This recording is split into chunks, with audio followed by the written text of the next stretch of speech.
Let me take you to the grain sheet.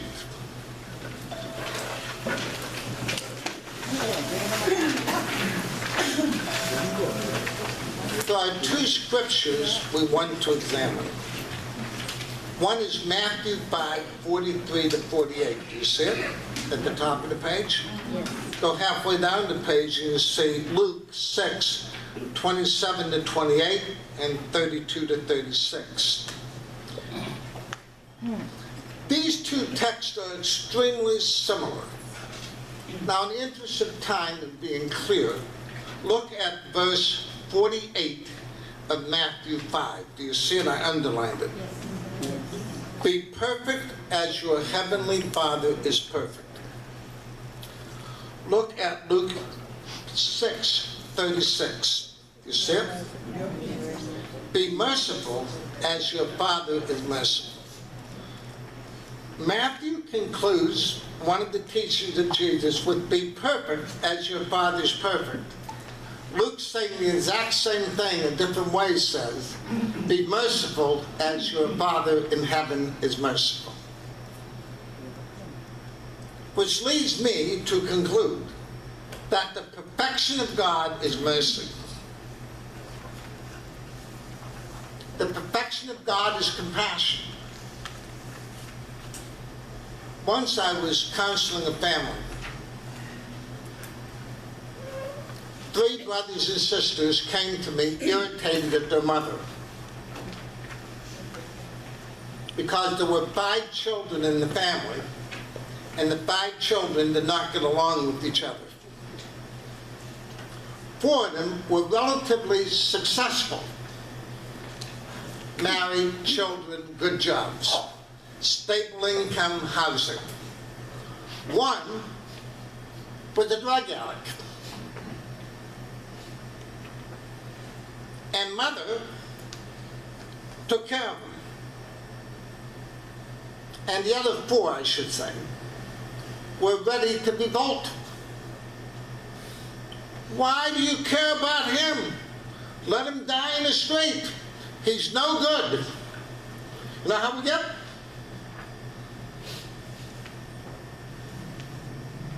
We say things like God help those who help themselves. And they were angry with their mother. How could their mother possibly take care of a slob like that son? The family would be better off without him.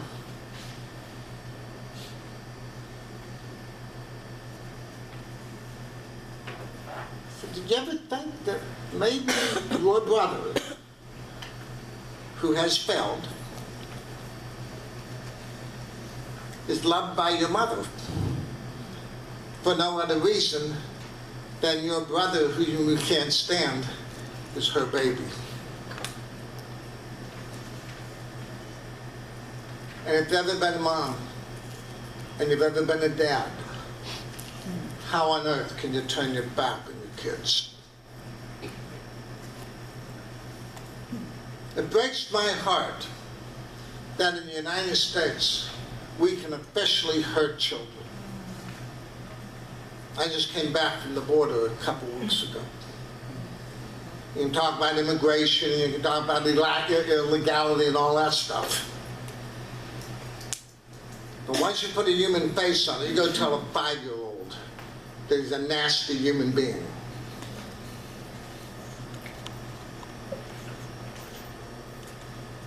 Go tell a 5-year-old he has no rights.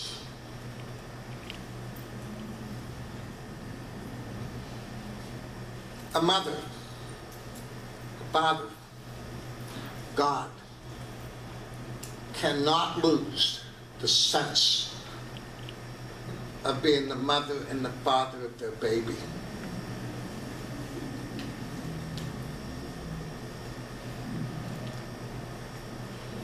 It is the mother's holiness,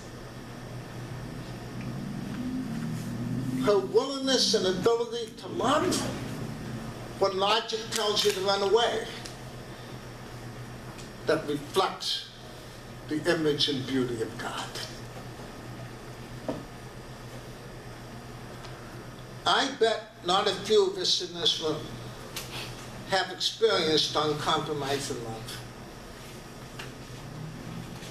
And I bet there's not a few in this room who haven't given uncompromising love. And I bet that many of you who have given uncompromising love suffered for it, were put down and called names. A saint is able to reach out to the needs of others because a saint knows in his or her own personal life what it is to be loved when you don't deserve it.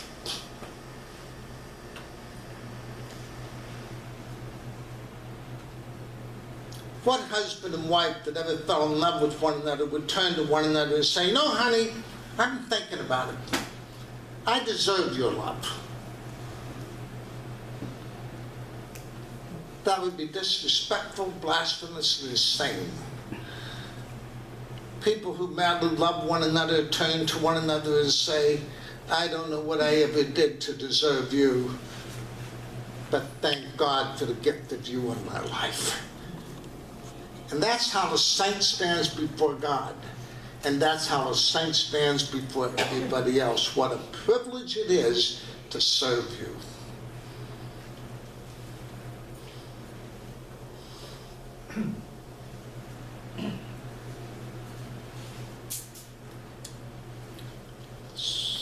Let's move to a third part, and we begin to go to a little bit of conclusion, because I'm sure that your sharing and insights will be far more profound than anything I have to say. Let me take you to page 6 of the White Notes.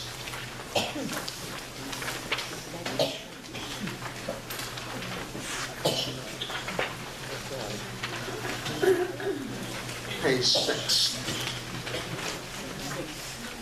Bottom of the page where it says the works of mercy. Do you see it?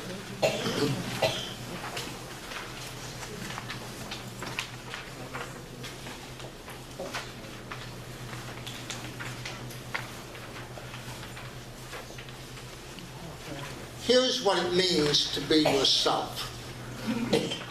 Each and every one of us will have to examine our conscience deeply and ask ourselves the core question, who am I really in the depth and core of myself? Because the love that we're called to give in the world does not come from a law that's imposed, but from the depth of our mind, heart, and soul.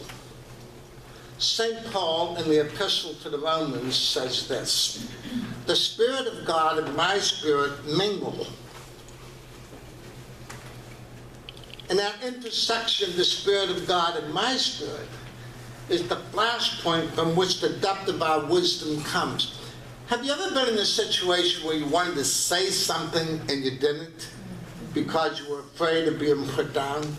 Have you ever been in a situation where you wanted to do something but didn't because you didn't want to stand out? That's when you compromise being yourself. See, little kids don't know that yet. That's why little kids will go into a room and say, "I'd like to sing a song." And when it's off key, it makes no sense, they'll sing it anyway. They haven't yet learned that they'll be put down. They haven't learned that they'll be made fun of. And so they're in touch with themselves. But many of us, as we grow up, we begin to bury ourselves. We start getting miserable. We start looking like, "Hey, what do you think about this?" "Well, I don't know." We're afraid to speak. We're afraid to sing, afraid to dance. We're afraid we might make a fool out of ourselves. We don't want to stand out from everybody else. Let's make this very, very clear. I have a close friend that loves jigsaw puzzles. Know jigsaw puzzles? One day he was working on a jigsaw puzzle that had 3,000 pieces.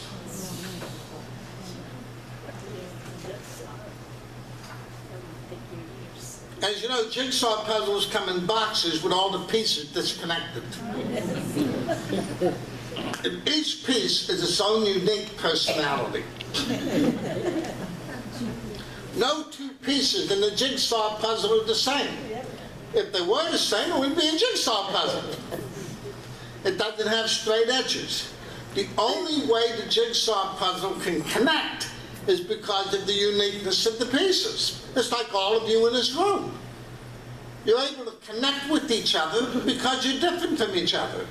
You each bring something to the table. You're like that piece in the jigsaw.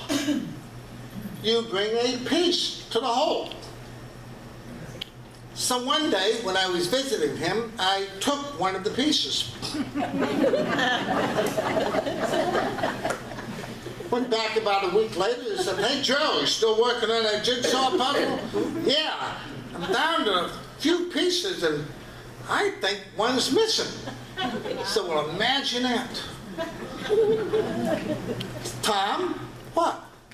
Did you take that piece?" "No. I think it counted it wrong."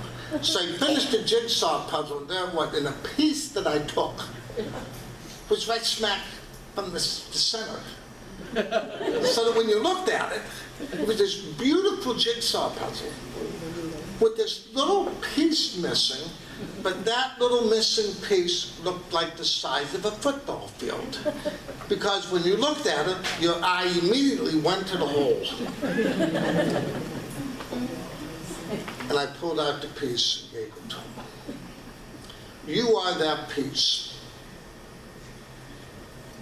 If there's 1,000 people in the puzzle of today and you're missing, there's a hole. That's why it's important to be yourself. One person on the radio said, "Be yourself, everybody else is taken." If you're not yourself and you start saying, "Hey, I'd rather be like that other piece," then this jigsaw puzzle is going to have two pieces the same and a hole. And the more everybody becomes like everybody else, you'll lose the picture, you'll lose the beauty, you'll lose the totality. St. Paul put it this way in a much more sophisticated way.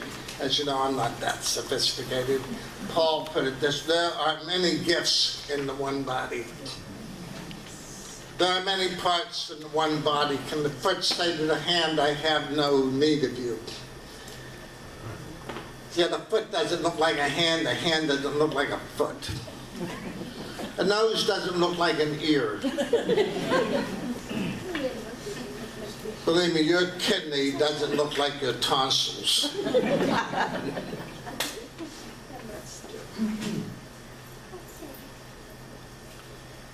See how if you're not yourself, you can't fit in. You can conform, but never contribute. You can submit, but never give of yourself.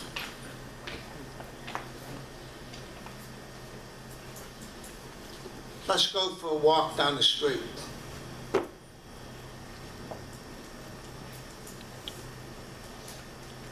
Let's go to those segments of our cities and villages where people live in the street, where we throw more food away in a week than they eat in a year.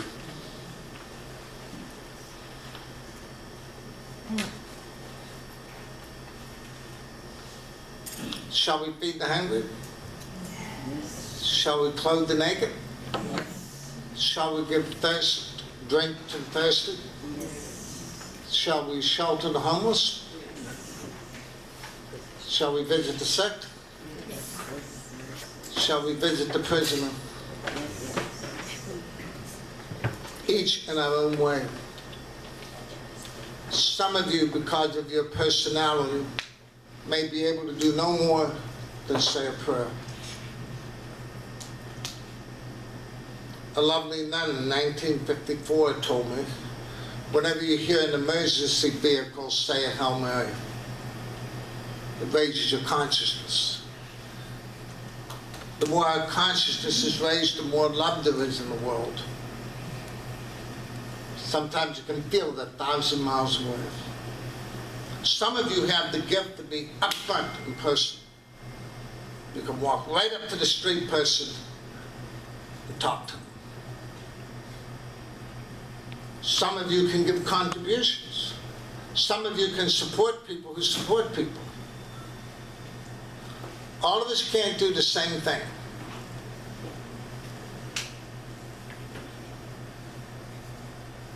But anybody who thinks that caring for the poor, the downtrodden, the sick, and the hated is optional doesn't have the first idea what holiness is. Because holiness is like God. Jesus teaches over and over again. It is God who makes the rain and the sun to shine and to fall on the good and the bad alike.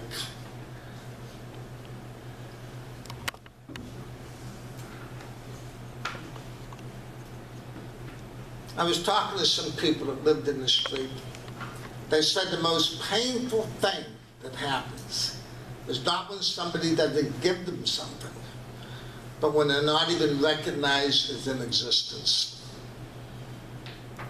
Have you ever had that happen to you where somebody simply didn't recognize your existence, how painful that is? You're not even a piece worthy of being part of the puzzle? One man put it to me this way: I'd rather have somebody spit in my face than just ignore me.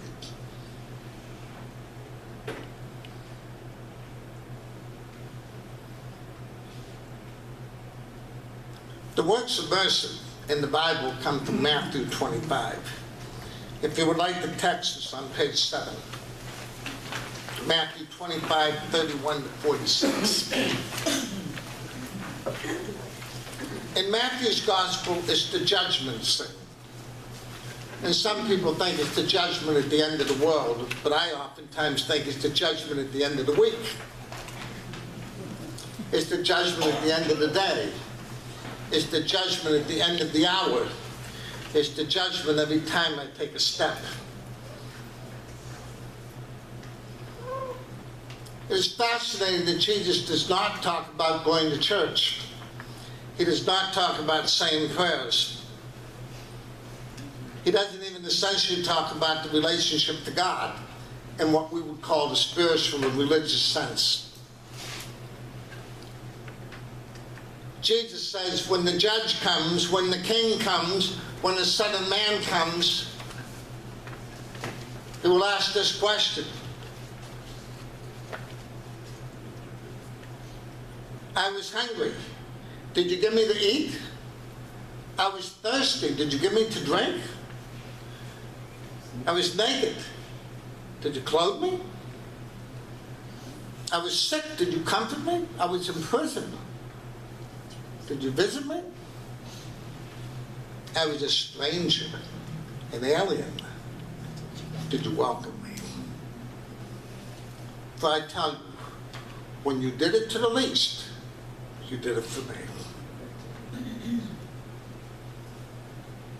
Why is that important to Jesus? Because in his life he became hungry. He became thirsty. Remember on the cross, I thirst. He became naked. Remember, stripped. He became in prison, arrested. He became an illegal alien that fled into Egypt. He became sick. My heart is broken.